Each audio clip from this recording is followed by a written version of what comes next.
Hello दोस्तों। तो आज से एक नया सीरीज शुरू किया गया है इस यूट्यूब चैनल पे, जो कि डीएलएड का सेकेंड ईयर का जो बुक है S6 इंग्लिश का। तो उसका पूरा लाइन बाय लाइन पढ़ा के, उसका पूरा हिंदी समझा के, उसका पूरा वीडियो अपलोड किया जाएगा। ठीक है, पार्ट बाय पार्ट होगा, क्योंकि पूरा सिलेबस ही एक बहुत बड़ा है। पूरा एक साल में पढ़ाया जाता है, लेकिन कोई बात नहीं, धीरे धीरे करके हम लोग भी इसको समझेंगे।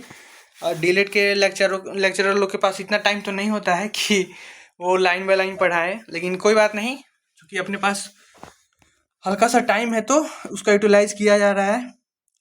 तो चलिए इसको पढ़ेंगे लाइन बाय लाइन। और इसमें कुछ अंडरलाइन अंडरलाइन करने की ज़रूरत नहीं है, ये सब पहले से ऑलरेडी किया हुआ है। ठीक है ना, ये पीडीएफ SCERT का पीडीएफ है। ठीक है, तो ज़्यादा मेहनत आप लोगों को करना नहीं है। लास्ट में जब ये सब कुछ हो जाएगा तो आपको पीडीएफ प्रोवाइड कर दिया जाएगा, तो उसको देख के आप एग्ज़ाम में जाके लिख सकते हो। लेकिन जैसे ये है ना कि बस इसको समझिए आप लोग। अभी लाइन बाय लाइन मैं पढ़ूंगा और इसका हिंदी एकदम अच्छे से डिस्कस कर लेंगे, एकदम जैसे घर पे बैठ के डिस्कस करते हैं वैसे वाले में। तो चलिए, पहला है ना teaching English as a second language. जैसे इंग्लिश को हम पढ़ते हैं तो वो हमें सेकेंड लैंग्वेज की तरह हम उसको ट्रीट करते हैं। कैसे, क्यों? क्या वो फर्स्ट लैंग्वेज हमारा नहीं है? तो इसका आंसर है नहीं। फर्स्ट लैंग्वेज हमारा क्या है? हिंदी है। ठीक।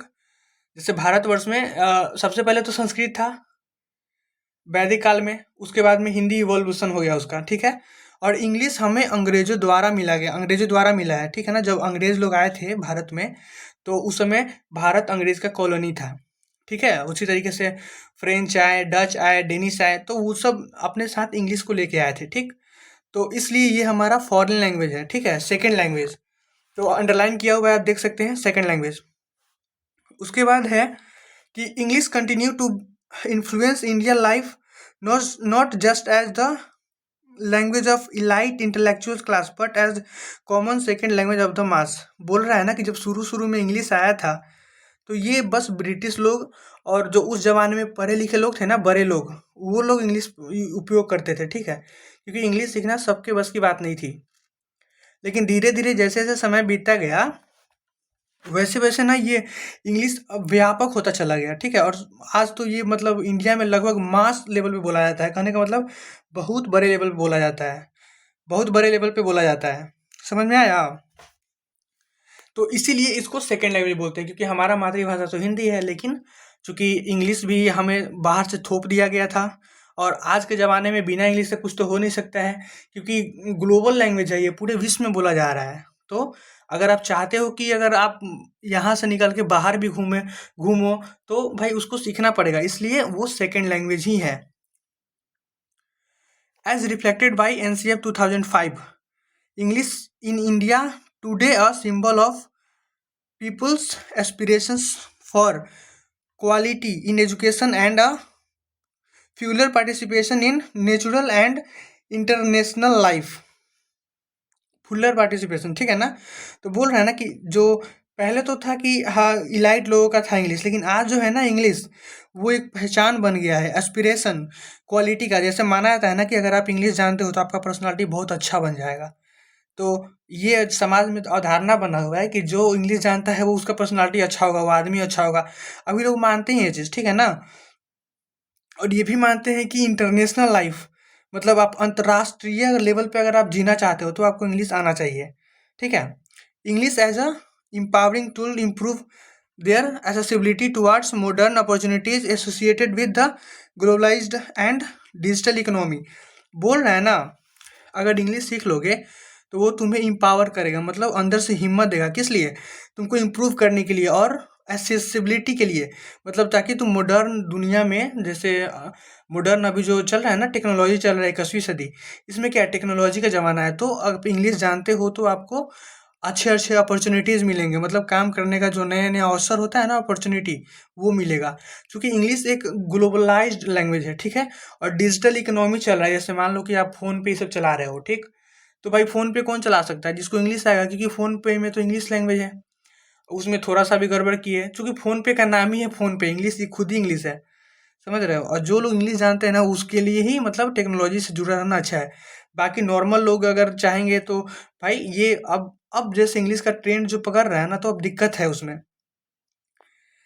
Standing as the second language, its pedagogy requires insightful planning, where teaching and learning English should not be practiced as a stand alone। बोल रहा है ना कि टीचिंग जो अभी है इंग्लिश का, वो उसका उसको ना एक स्पेशल तरह का पेडागोजी चाहिए उसको पढ़ाने के लिए। क्यों? क्योंकि वो हमारा, पहला बात कि वो तो फॉरेन लैंग्वेज है और वो टफ भी लगता है हमको, तो उसको पढ़ाने के लिए एक स्पेशल टाइप का पेडागोजी चाहिए हमको।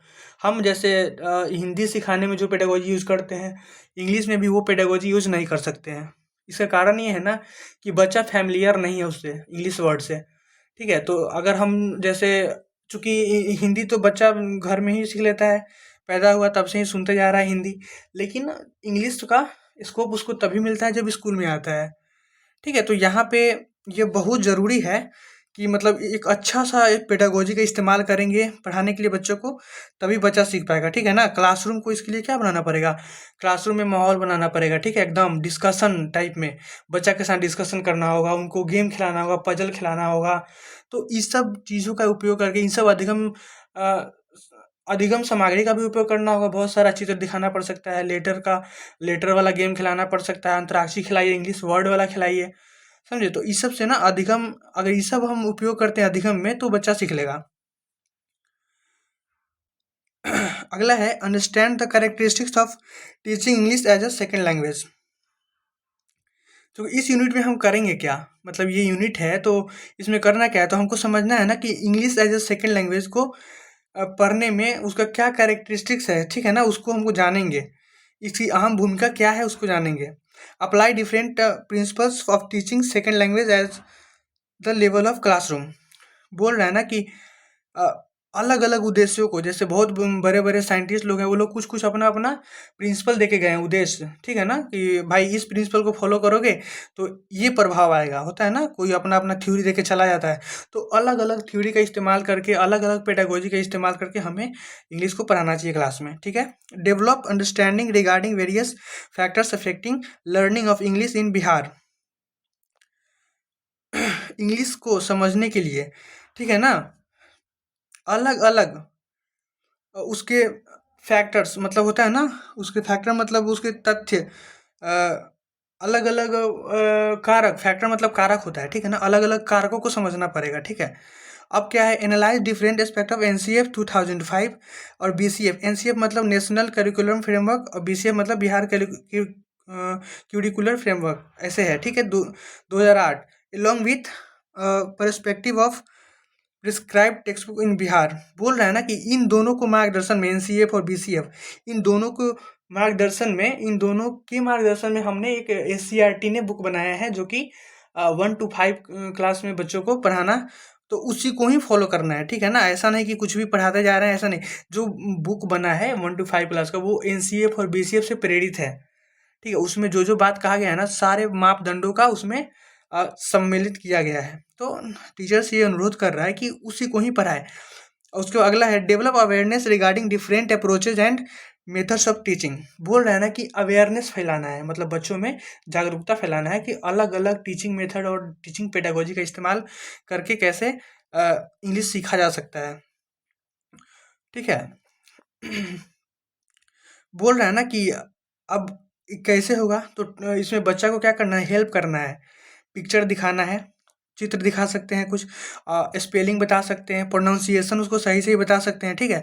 ये जो कट किया है ना, ये कट किया हुआ है, ये मत पढ़िएगा, ये सब टाइम वेस्ट है, ठीक है? इसलिए हम पहले से ही कट करके रखे हुए हैं। अगला है matching pictures with the name. बोल रहा है ना कि हम कुछ क्या करेंगे कि पिक्चर पहले बना देंगे, जैसे कैट का, डॉग का, और उसके आगे उसका नाम लिख देंगे, ठीक है? इधर उधर, उसके आगे नहीं, और बच्चा को बोलेंगे ना कि चल आ जाओ इसको मिलाओ अब, ठीक है? तो इससे क्या होगा ना, अधिगम और भी सफल होगा, बच्चा और अच्छे से इन चीज़ों को समझ पाएगा। और ड्रिल कराएंगे, ड्रिल मतलब होता है ना बार बार किसी चीज़ को कराना, प्रैक्टिस प्रोनाउंसिएशन का, ठीक है? तो वो भी करा सकते हैं। कैरेक्टरिस्टिक्स ऑफ सेकेंड लैंग्वेज, मतलब दूसरा लैंग्वेज का क्या क्या मेन बात है, वो सब के बारे में पढ़िए। Learning a second language can be defined as learning a language is different from one native language और मदर टंग। बोल रहे हैं ना कि जब हम सेकेंड लैंग्वेज सीखते हैं तो वो नेटिव लैंग्वेज से अलग है, मदर टंग से अलग है। जो हमारा मातृभाषा होता है ना उसको सीखने में और सेकेंड लैंग्वेज को सीखने में, दोनों में आकाश जमीन का अंतर है, दोनों अलग है, पूरा अलग है। Creates unfair environment. जब हम सीखते हैं ना, बोल रहा है कि जब आप सेकेंड लैंग्वेज को सीखते हो तो अनफेयर इन्वायरमेंट को क्रिएट कर देता है। मतलब कि बच्चा उसमें इंटरेस्ट नहीं लेता है, क्योंकि अब देखो बच्चा जैसे हिंदी पढ़ा रहे हो तो भाई हिंदी बच्चा सुन रहा है, तो अगर उसको लिखने भी नहीं आएगा ना फिर भी वो सुनेगा। अब हम लगे इंग्लिश में जाके भाषण मारने लगेंगे तो बच्चा को तो समझ में ही नहीं आएगा, तो बच्चा क्या पढ़ेगा? बच्चा तो ऑलरेडी तुम मतलब भले ही तुम बोल लो लेकिन अंदर अंदर बच्चा कोसेगा तुमको।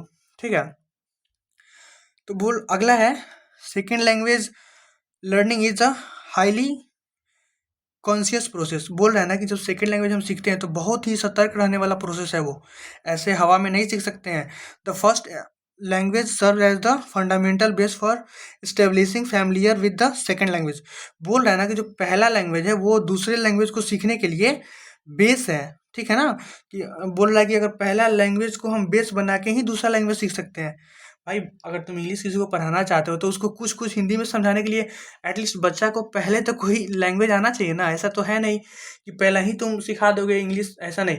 जैसे तुम सिखाते हो कैट मतलब बिल्ली, सिखाते हो ना, तो बच्चा को पहले बिल्ली तो पता हो तब ना वो कैट का मतलब जानेगा। ठीक है, तो ये चीज़ it is learn by the learners according to their need and choice. बोल रहा है ना इंग्लिश ऐसा चीज़ है ना जो ये लर्नर के द्वारा वो अपने चॉइस पे सीखता है वो। तुम कितना भी चाहो किसी को सीखना, सबको इंग्लिश थोड़ी सीखेगा। जो चाहेगा वो सीखेगा, जो अपने जो चाहेगा, जिसको लगेगा कि हाँ यार इंग्लिश सीखना मेरे लिए ठीक है वो सीखेगा, जिसको नहीं लगेगा वो नहीं सीखेगा। यही चीज़ है। The teaching methodology must focus on creating a classroom environment based on sociological, psychological and economic background of the learners. बोल रहे हैं ना जब तुम सिखाने जाओगे ना या तुम पेडागोजी जो इस्तेमाल करोगे वो तुम्हारा सोशियोलॉजी मतलब समाज पर, और साइकोलॉजी मतलब बच्चा क्या सोचता है उसके आधार पे, और इकोनॉमिक बैकग्राउंड मतलब आर्थिक स्थिति देख के ही तुमको पेडागोजी बनाना है। जैसे मान लो कि तुम्हें कोई चीज़ पढ़ाना है तो ऐसा नहीं है कि बच्चा के लिए एकदम बड़ा बड़ा डिमांड कर दी गया है, तुम जाना कल एकदम 50-60 रुपये वाला चीज़ खरीद के लाना, उससे हम पेडागोजी पढ़ाएंगे तुमको, ऐसा नहीं। बच्चा गरीब परिवार, जैसे सरकारी स्कूल में क्या होता है, गरीब परिवार के बच्चे आते हैं तो उसमें आर्थिक स्थिति का भी ध्यान रखना होगा। ठीक है ना, कुछ ऐसा वर्क नहीं दे देना है कि बच्चा का एकदम 500-600 रुपया खर्च हो जाए तो बच्चा उसमें पढ़ना ही नहीं चाहेगा। इंग्लिश हो जाए कि बाप रे इंग्लिश तो खर्चीला शब्द है, पढ़ना ही नहीं चाहेगा, छोड़ देगा। तो इस चीज़ का भी ध्यान रखना पड़ता है। सोशोलॉजिकल मतलब सामाजिक भी प्रभाव भी ना पड़े। ठीक है ना, ऐसा नहीं कि इंग्लिश पढ़ा दिए बच्चा जाके घर पे लगा एकदम मतलब वहाँ का कुछ भी अगर ऊटपटांग बोले जा रहा है, तो ये सोसाइटी का भी ध्यान रखना है, बच्चा का साइकोलॉजी का भी ध्यान रखना है। बच्चा ऐसा नहीं कि इंग्लिश देख के चिढ़ जाए, तो बच्चा पर क्या असर पड़ रहा है उसका भी ध्यान रखना है। It requires a higher need of instruction, conscious effort and pattern practice. बोल रहा है ना कि इसको इंग्लिश को सेकेंड लैंग्वेज की तरह सीखने के लिए बहुत ज़्यादा इंस्ट्रक्शन का ज़रूरी है। मतलब जो होता है ना ये इंस्ट्रक्शन देना, आदेश। कॉन्शियस मतलब एकदम सतर्क, और पैटर्न मतलब बहुत सारे जो रूल है कि हाँ ऐसे ऐसे करके इंग्लिश सीखना है, जो पेडागोजी का रूल है उसको बहुत अच्छे तरीके से फॉलो करके ही इंग्लिश सीखना पड़ेगा। बिना मतलब का नहीं सीखा जा सकता। Insightful improvisation of the context while focusing on the selected grammatical rules. बोल रहे हैं ना जो NCF BCF द्वारा जो किताब बनाया गया है उसमें अगर जो कोई मैटर दिया गया है, मान लो कि कुछ चीज़ के बारे में बताया जा रहा है, तो बोल रहे हैं ना कि तुम बताओ उसको, लेकिन उसमें हल्का-हल्का ग्रामर दो, सिलेक्टेड ग्रामर। ऐसा नहीं कि उसको एकदम शुरू से ही एकदम सब्जेक्ट, वर्ब, ऑब्जेक्ट पढ़ाने लगे, नहीं वैसे नहीं करना है। ठीक है, नहीं तो बच्चा तो पता चलेगा कि उड़ के भाग गया, ऐसा नहीं। तो इसमें बोला गया है कि टीचर को ऐसा होना चाहिए ना कि वो मैटर दे, क्या सब्जेक्ट में बता रहा है वो बताए, लेकिन उसका ध्यान रखे कि सिलेक्टिव ग्रामर पढ़ाना है। ऐसा नहीं कि ग्रामर का एकदम भूत उतार देना है बच्चा पे कि बच्चा पागल होके भाग जाए। तो सिलेक्टेड ग्रामर पढ़ाना है टीचर को। Teaching methodologies driven by significant theoretical. The goal of the lesson targets students and teaching strategies। बोल रहा है ना जो पढ़ाने का तरीका होगा ना वो अलग अलग थ्योरी, जो बहुत सारे थ्योरी जो दे दिए हैं साइंटिस्ट उन पे बेस्ड होगा। ठीक है ना, और ये भी देखना होगा कि क्लास का माहौल कैसा है, अगल बगल इन्वायरमेंट कैसा है, और ये भी देखना है कि टीचर क्या चाहता है। ठीक है ना। जैसे मान लो कि टीचर चाहता है कि बच्चा को हम ये चीज़ सिखा दें, तो टीचर को उसी तरह का पेडागोजी बनाना पड़ेगा ना, जो क्लास के अनुरूप हो, ठीक है, और बच्चा के भी अनुरूप हो, और जो बड़े बड़े साइंटिस्ट जो थ्योरी दिए हैं ना उसके अनुरूप भी होना चाहिए। ऐसा नहीं कि टीचर कुछ अपना मन का एकदम करने लगा एकदम हाई फाई, तो वो नहीं होना चाहिए। क्योंकि इंग्लिश एक एक रिसर्च, जो पेडागोजी बना होता है ना वो रिसर्च के बाद बना होता है, तो वो पेडागोजी का वैल्यू करना है, कुछ भी अपने मन से नहीं पढ़ा देना है। Learning a language requires the mutual efforts of both the teacher and learners. बोल रहे हैं ना, जब जो लैंग्वेज सीखते हो ना तो इसमें दोनों का ही सहभागिता जरूरी होता है। जैसे टीचर और लर्नर, जो सीखने वाला है वो और जो टीचर पढ़ा रहा है वो, दोनों का ही सहभागिता बहुत जरूरी है। अब बोल रहा है ना principles of teaching English as a second language. जैसे जब इंग्लिश को सेकंड लैंग्वेज की तरफ पढ़ते हैं तो उसमें क्या क्या प्रिंसिपल है, जो बड़े बड़े सिद्धांत दिए गए हैं उसके बारे में पढ़ेंगे। जैसे बोल रहे हैं ना कि प्रिंसिपल ऑफ हैबिट फॉर्मेशन, जैसे होता है कि अ, आदत बनाने का सिद्धांत। जैसे कोई जो इंग्लिश पढ़ाना चाहता हो ना तो होना चाहिए कि हर दिन बच्चा को पढ़ाएं, ठीक है। जैसे वर्ड मीनिंग ही है तो हर दिन वर्ड मीनिंग बताना है, पढ़ाना है तो हर दिन ही थोड़ा थोड़ा पढ़ाना है, कुछ लिखवाना है तो एक बच्चा में हैबिट रहे कि हाँ हमको पर डे ये चीज़ करना है, तभी होगा। ऐसा नहीं कि आज इंग्लिश कुछ पढ़ा दिए फिर 5 दिन बाद कुछ पढ़ा रहे हैं तब तक बच्चा खा पी के गोल कर लेगा, तो ये चीज़ नहीं है। इसलिए प्रिंसिपल ऑफ जो ये हैबिट है, प्रिंसिपल ऑफ हैबिट फॉर्मेशन, ये बहुत ज़रूरी है। समझ में आया? उसके बाद प्रिंसिपल ऑफ कम्युनिकेशन, मतलब बोलने का, बातचीत करने का सिद्धांत, ठीक है ना। आदान प्रदान जो होता है बातचीत, उसका सिद्धांत वो भी अप्लाई करना है। बोल रहा है more and more opportunities should be provided to the learner to communicate in the classroom. बोल रहा है कि बच्चों के बीच में ना, जो सीखने वाले बच्चे हैं उसको अधिक से अधिक अपॉर्चुनिटी देना है ताकि वो सीख सके। प्रिंसिपल ऑफ इमिटेशन, इमिटेशन होता है ना कि कॉपी करना। जैसे कॉपी करने का सिद्धांत, बच्चा होता है कि कॉपी करेगा, जैसा आप करोगे वैसा ही बच्चा करेगा। तो देखो बच्चा तो एक अनजान है कि सेकंड लैंग्वेज होता क्या है, ऊपर से तुम जैसा पढ़ोगे ना वैसा ही बच्चा पढ़ेगा। कैट को तुम काट पढ़ोगे तो वो काट ही सीख लेगा, समझे। तो ये चीज़ है प्रिंसिपल ऑफ इमिटेशन, कि बच्चा कॉपी करता है, इसलिए टीचर को एक बहुत ही सजग होकर पढ़ाना है। बोल रहा है ना students learns and acquire the style of writing, punctuation, spelling and grammar is correct. बोल रहा है ना कि जैसा टीचर से ही बच्चा सीखता है। जैसे स्टाइल ऑफ स्पीकिंग, मतलब बोलने का तरीका क्या है, वो भी टीचर से ही सीखेगा। वो राइट एज डेमोस्ट्रेटेड, मतलब जैसा दिखाया गया वैसा ही वो सीख लेगा, ठीक है ना। Very essential that the teachers pronunciation spelling, ये सब सही होना चाहिए। ग्रामर, प्रोनाउंसिएशन, स्पेलिंग टीचर सही सही बोले, ये बहुत ज़रूरी है, तभी जाके सेकेंड लैंग्वेज का हम अच्छे से फ़ायदा उठा पाएंगे। Principle of repetitive and exercise, बोल रहा है ना कि जब बार बार उसको दोहराने का प्रिंसिपल सिद्धांत, ये भी फॉलो होना चाहिए। Student fully grasp a thing, जैसे बोल रहा है कि बार बार कोई चीज़ को करते हैं ना और बच्चा को करने का मौका भी देते हैं तो बच्चा फुल्ली उस चीज़ को ग्रैप्स कर लेता है, अपने अंदर समाहित कर लेता है, ठीक है ना। अब बोल रहा है कि जैसे रिवीजन हो गया, यहाँ पे रिकैपिचुलेशन हो गया, देखो यहाँ पे रिकैपिचुलेशन, ये ठीक है ना। तो ये सब से क्या होता है, इफिशियंसी स्टूडेंट का बढ़ता है, ठीक है। तो प्रिंसिपल ऑफ रिपीटेशन करते हैं तो इससे इफिशियंट होता है बच्चा। जैसे बार बार को होता है ना कि करत करत अभ्यास जरमति होत सुजान, ऐसे होता है रसरी आवाज जात तो सिल पर पड़त निशान। ऐसे ही द प्रिंसिपल ऑफ रिपीटेशन, बार बार करने से वो चीज़ हैबिट में आ जाता है, ठीक है। Principle of motivation and interest, देखो जैसे इंग्लिश जब सिखाने जाते हैं सेकेंड लैंग्वेज तो प्रिंसिपल ऑफ मोटिवेशन, किसी को मोटिवेट भी करना है, जैसे प्रेरित प्रेरित करने का सिद्धांत।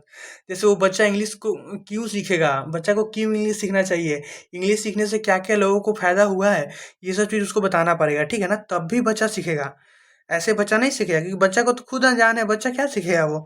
अगला है situation of learners interest, some of experience like with their life must be put forth, topics related to their favorite food, games, dress, festival, motivates learner to take active participation in class and make the teaching learning process interesting। बोल रहा है ना कि जैसे बच्चा को ना ऐसे देना है, जैसे पढ़ाना है कि उसको पढ़ाया हुआ मैटर वो अपने घर से रिलेट कर सके, जब वो खेल रहा है उसमें भी उसको अप्लाई करे, पहनावा में, त्योहार है तो उससे भी उसको जोड़ के पढ़ाना है, ठीक है ना? ऐसा नहीं कि बस किताब में लिए धर धर धर पढ़ दिए वैसा नहीं। बच्चा का जो भी पढ़ाओगे ना इंग्लिश को, उसको जोड़ के दिखाना है कि हाँ भाई जो तुम पढ़ रहे हो ना वो तुम्हारे दैनिक जीवन में प्रयोग होता है इसको, तो उसको वो भी बताना है बच्चा को, ठीक है? बच्चा अभी नया है, वो जानता नहीं है, लेकिन ये टीचर की जिम्मेदारी होनी चाहिए कि बच्चा ये सब चीज़ जाने, ठीक है ना? एक्टिव पार्टिसिपेशन हो बच्चों का, मतलब बच्चा मंचन करे उस चीज़ का, उसका मतलब जैसे मान लो कुछ नाटक हो रहा है उसमें बच्चा भाग लिया, ठीक है ना? तो टीचिंग लर्निंग प्रोसेस इस तरीके से इंटरेस्टिंग बन जाता है, मतलब बहुत ही अच्छा बन जाता है। प्रिंसिपल्स ऑफ कोरिलेशन मतलब होता है ना प्रिंसिपल, मतलब जोड़ कर देखने का सिद्धांत। जैसे जैसे तुम कुछ पढ़ा दिए, उसको बाहरी दुनिया से जोड़ के दिखा दो, ठीक है ना? A good teacher try to correlate this teaching with life. एक अच्छा टीचर वही होता है ना जो क्लास में पढ़ाई गई चीज़ों को बच्चों के जीवन से जोड़ देता है, ठीक है? तभी वो अच्छा टीचर कहलाएगा। It means language learning depends on use in our daily life. इसका मतलब ये हुआ ना कि लैंग्वेज का लर्निंग तभी सफल होगा जब हम उसको अपने डेली लाइफ में प्रयोग करेंगे, हर दिन के दिनचर्या में उसको अगर इस्तेमाल करते हैं तो वो प्रिंसिपल ऑफ कोरिलेशन में आ जाएगा, ठीक है? प्रिंसिपल ऑफ एक्टिव टीचिंग बोल रहा है ना कि प्रिंसिपल ऑफ एक्टिव टीचिंग मतलब एकदम उमंग के साथ पढ़ाने का सिद्धांत, ठीक है? एकदम एक्टिव रह के एनर्जी में मस्त रह के पढ़ाने का सिद्धांत। बाइपोलर प्रोसेस, ये होता है बाइपोलर मतलब होता है ना दो दो तरफा। बाइपोलर मतलब प्रोसेस है, जो पढ़ाने का सिद्धांत है ना वो दो तरफा है। कहने का मतलब कि ऐसा नहीं कि गए और टीचर खड़ा हो गया एकदम लेक्चर मारे जा रहा है तो उससे कोई फायदा नहीं है। दो तरफा होना चाहिए कि तुम भी बोलो कुछ कुछ बच्चों से भी बोलवाओ, तब वो अच्छा अधिगम का एक रूप है, ठीक है ना? Children enjoy being active, they like playing, drawing, colour, singing, taking role, playing, doing their activities. बोल रहा है ना कि बच्चा जो होता है ना एकदम एक्टिव रहना चाहता है, वो उसके अंदर एकदम जोशीला रहता है, खून गर्म रहता है उसका, उसको खेल में, डांस में, ड्राइंग में, कलर पेंटिंग, इस सब में मजा आता है। तो भाई वो वही करेगा, ठीक है ना? तो यही बोला गया है एनसीएफ और बीसीएफ में कि तुम ऐसा पढ़ाओ ना कि वो कलर करने का, पेंटिंग करने का गुण उसका पेडागोजी के तरीके से इस्तेमाल कर लो और वो पढ़ने में शामिल कर लो, ठीक है ना? उसको उसी तरीके से पढ़ाओ कि जैसे पढ़ाने के अंदर में ही उसका ड्राइंग भी आ जाए, खेल-कूद भी आ जाए और सब कुछ में वो पढ़ भी ले। तो इस तरीके से अब टीचर को इसमें इसका टीचर का मेन रोल है यहाँ पे, ठीक है ना? कि टीचर कुछ ऐसा काम करे जिसमें बच्चा हर तरीके से इन्वॉल्व हो जाए,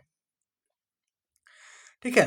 प्रिंसिपल ऑफ VAKT, ठीक है ना? Visual, audio, kinesthetic and tactile, ठीक है ना? तो ये सब जैसे देखना, सुनना, देह हिलाना, ठीक है ना? तो ये सब चीज़ का भी इस्तेमाल करना है। ऐसा नहीं कि बस बैठे हैं और खाली हम बोल लिए बच्चा ही बोल दिया, नहीं वो भी नहीं।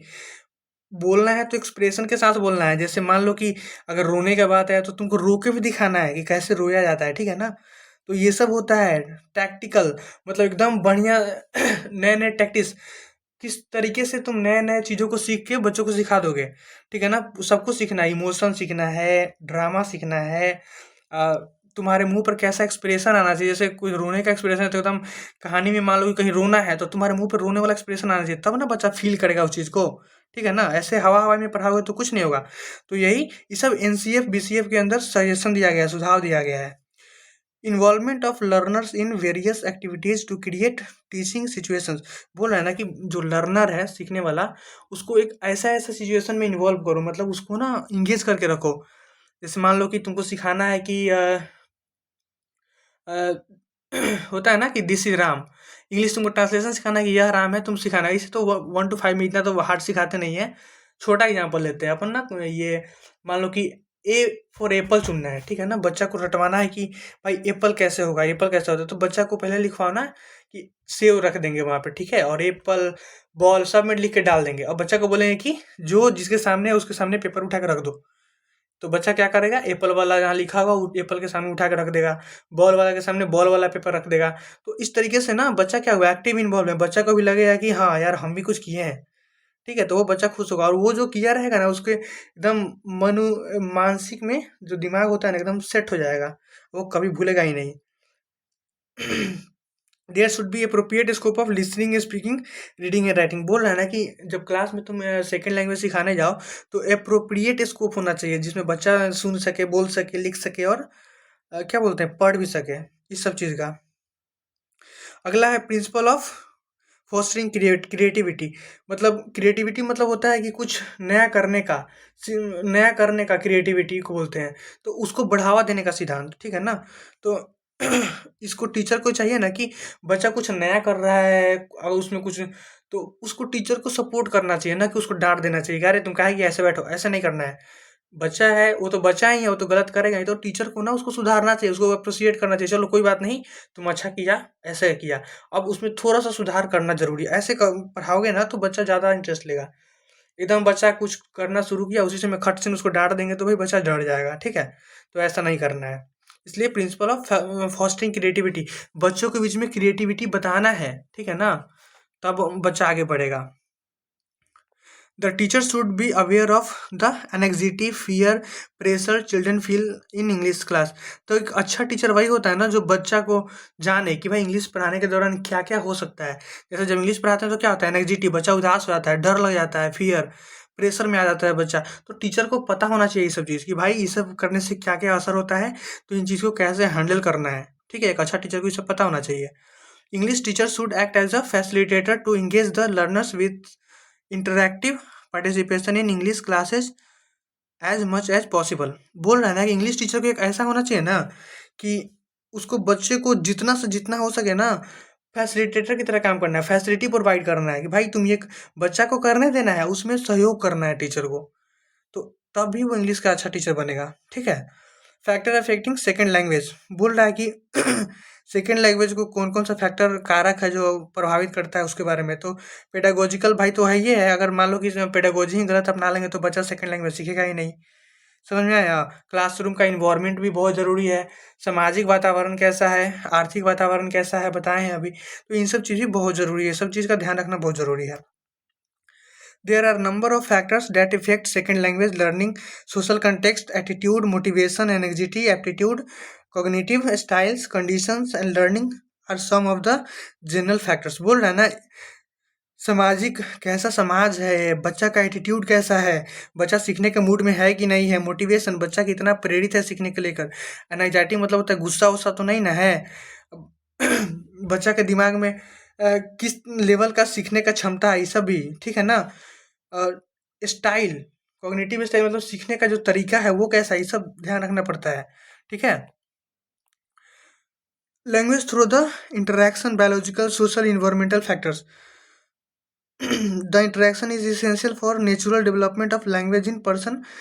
बोल रहा है ना कि लैंग्वेज सीखने का बेस्ट तरीका है कि इंटरेक्शन, मतलब आपस में बातचीत करके भी सीखा जा सकता है, ठीक है ना।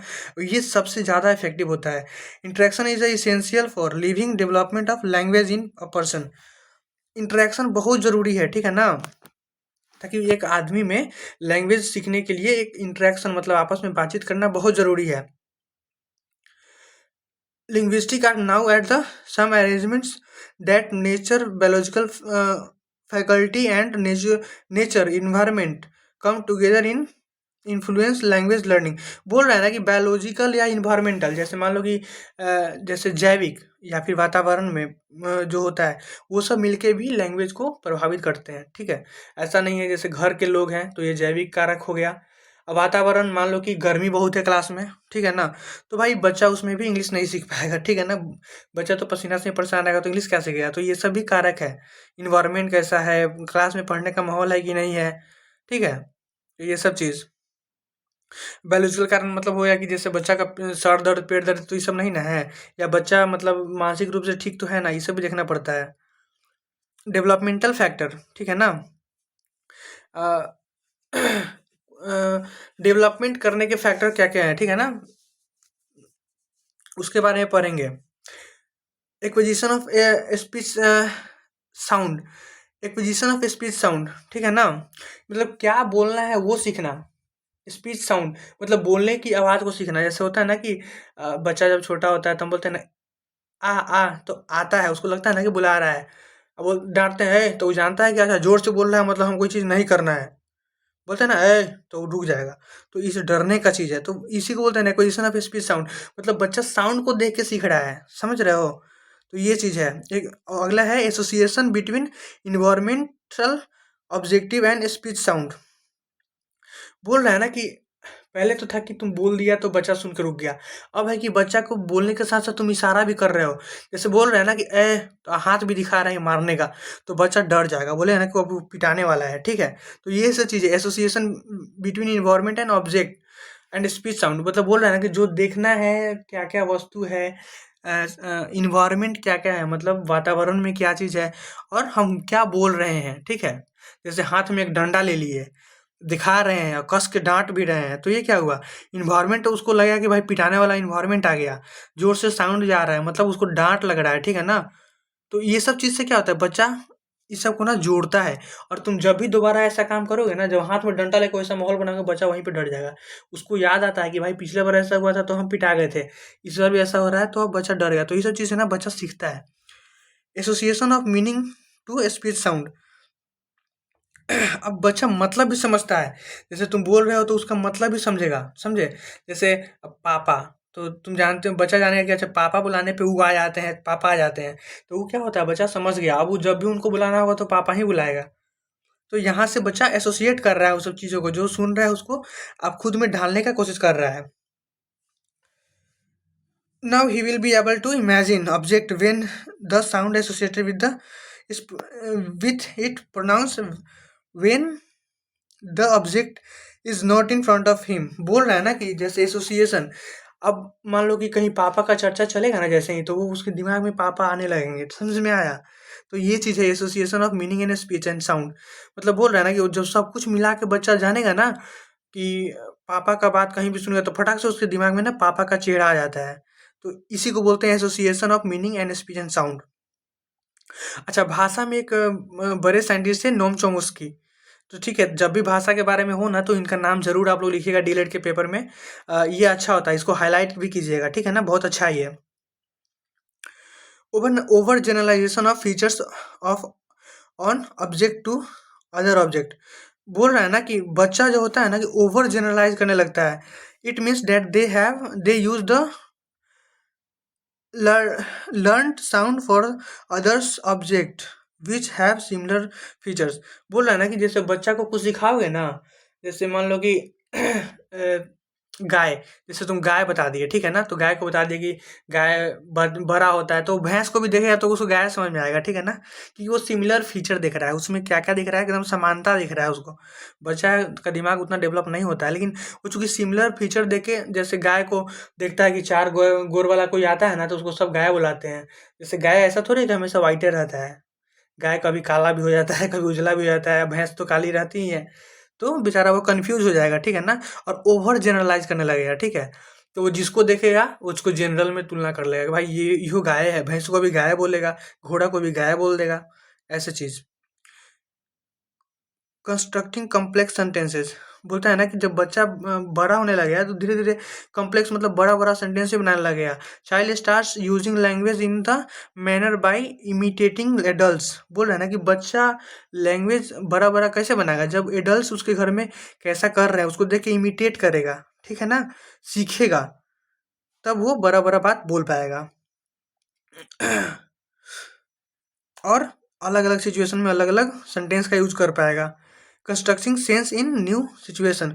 बोल रहा है ना कि कुछ अगर नया सिचुएशन हो, जैसे मान लो कि बच्चा कभी जानता ही नहीं है कि जैसे क्या होता है, जैसे मान लो कि कोई बीमार पड़ गया, तो बच्चा को कोई पता ही नहीं है, ठीक है ना?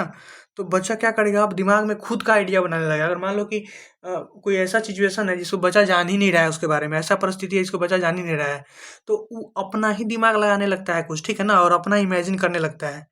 ये चीज़ होता है बच्चों में। सोशियो इकोनॉमिक फैक्टर, मतलब मान लो कि सामाजिक और आर्थिक कारण भी बहुत ज़्यादा है। मान लो कि कोई पढ़ा लिखा आदमी का घर है, तो भाई पढ़ा लिखा आदमी घर है तो उसके घर में इंग्लिश तो बोलेगा, तो जाहिर सी बात है कि उसका बच्चा भी इंग्लिश में तेज हो जाएगा। लेकिन मान लो कि कोई ऐसा घर परिवार है जो मतलब सामाजिक और आर्थिक रूप से पिछड़ा है, तो उसके घर के बच्चों को इंग्लिश सीखने में दिक्कत आएगा, ये भाई तय है। तो ये सारा चीज़ भी हमें ध्यान रखना होगा। हमें क्लास को जो है ना एकदम अच्छे से बनाना है, क्योंकि L1 लैंग्वेज 1 तो सबको आता है, लेकिन L2 सीखने में थोड़ा सा अलग अलग होगा। ठीक है ना, जो अच्छे खासे परिवार के हैं वो अच्छा ट्यूशन ले लेंगे, जो गरीब परिवार के हैं वो थोड़े से अच्छा ट्यूशन नहीं ले पाएंगे, तो यहाँ पे अंतर आ जाएगा। लेकिन एक टीचर को ना क्लास में भेदभाव नहीं करना है, ठीक है ना, सबका लेवल देख के और एक अच्छा इन्वायरमेंट बना के पढ़ाना है। ठीक है, तो यहाँ तक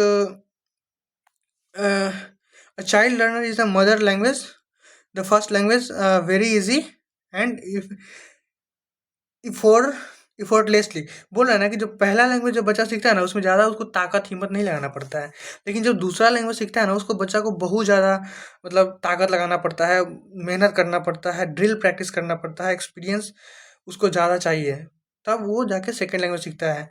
the process of second language is language learning should be in accordance with the particular classroom situations where locate locate of school the socio economic factors. बोल रहा है ना कि जब सेकेंड लैंग्वेज का जो प्रोसेस है ना, प्रक्रिया, वो इस तरीके से होना चाहिए ना कि जब पूरा क्लास का, स्कूल का, सामाजिक और जो सांस्कृतिक कारणों को देख के बनाना चाहिए। ठीक है ना, ऐसा नहीं कि जो आ रहा है मन में वो कर दिए, अपने मन से कर रहे हैं, ऐसा नहीं।